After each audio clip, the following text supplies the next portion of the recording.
What? Traffic.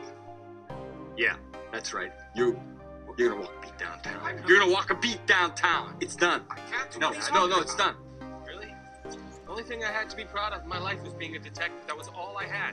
Now it's gone. Di film The Other Guys ini, setelah berkali-kali nyoba nangkap penjahat tapi fail dan bahkan berantakan, Terry akhirnya dicopot dari posisi detektif. Karirnya gone, mimpinya gone, it's over. Dia sekarang jadi polisi lalu lintas ngatur traffic. Tapi, nah ini, belum apa-apa udah tapi. Tapi beberapa waktu setelahnya, dia jadi detektif lagi, dan bahkan berprestasi. Sampai sini notice sesuatu gak? Dengan fakta dia jadi detektif lagi, berarti waktu dia bilang it's gone, sebenarnya it's not gone. Waktu dia ngerasa it's over, sebenarnya it's not over. Ini adalah foto Colonel Sanders, foundernya KFC. Di umur tua dia berhasil bikin KFC, tapi sebelum itu dia ngapain? CV-nya meriah banget. Dia tipikal generalis yang pernah jadi tentara, pengacara, sekretaris di kamar dagang, operator kapal feri, fireman di jalur kereta api, salesman asuransi, ban, dan lain-lain. Tapi nggak ada yang bertahan lama. Akhirnya pas umurnya makin tua, dia bikin kedai makanan, yang salah satu menunya adalah fried chicken. Dan beberapa tahun kemudian, dari situ jadilah KFC, di umurnya yang udah tua. Nah, pas akhirnya berhasil bikin KFC, apa itu akhir? Enggak, ada cerita lanjutannya. Tempat dia buka outlet KFC ditutup, jadi dia rugi besar. Terus apakah hal buruk barusan adalah akhir? Enggak, akhirnya KFC malah jadi franchise, KFC mendunia, dan seterusnya. Terus apa hal positif barusan adalah akhir? Enggak, masih ada cerita lagi.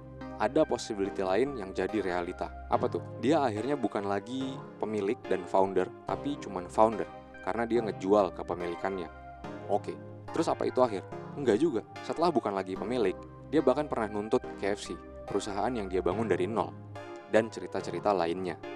Jadi dengan fakta dia bisa bangun KFC, berarti bikin mini restoran pas umurnya udah tua, itu bukan akhir.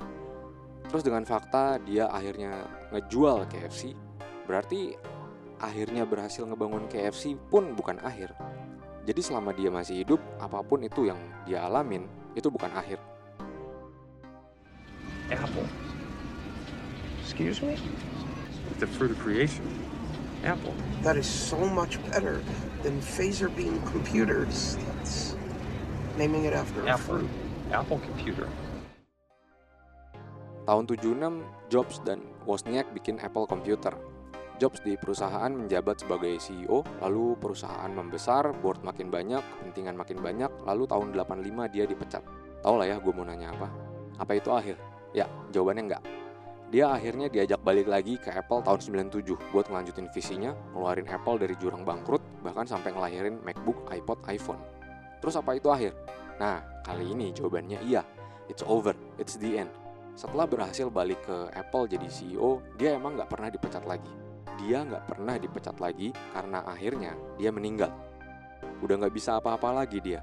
Gak bisa ngedesain, presentasi, debat kusir, usaha, make mistake, perbaikin kesalahan, minta maaf, termasuk gak bisa dipecat lagi.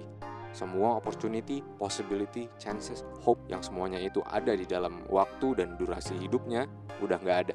It's gone, it's over, it's the end. Jadi pas ada orang baru pacaran, baru nikah, itu bukan akhir karena masih ada opsi cerai. Gitu juga pas putus dan cerai, karena masih ada possibility rujuk. Makin nangkep gak? Dan gue rasa key message dan fakta yang mau di-convey oleh episode ini, yang banyak dari kita mungkin nggak ngeh, itu cukup clear ya. Bahwa it's over ketika time is over. Baru benar-benar berakhir ketika benar-benar berakhir. Nggak ada lagi yang bisa dipikirin, dirasain, dilakuin ketika waktunya berakhir. Jadi selama kita masih hidup, pikirin baik-baik. Itu berarti opportunity, possibility, hope masih ada. Terlepas seberapa kecil atau besar, seberapa gampang atau susah, seberapa lama, seberapa mau kita, dan seberapa percaya kita.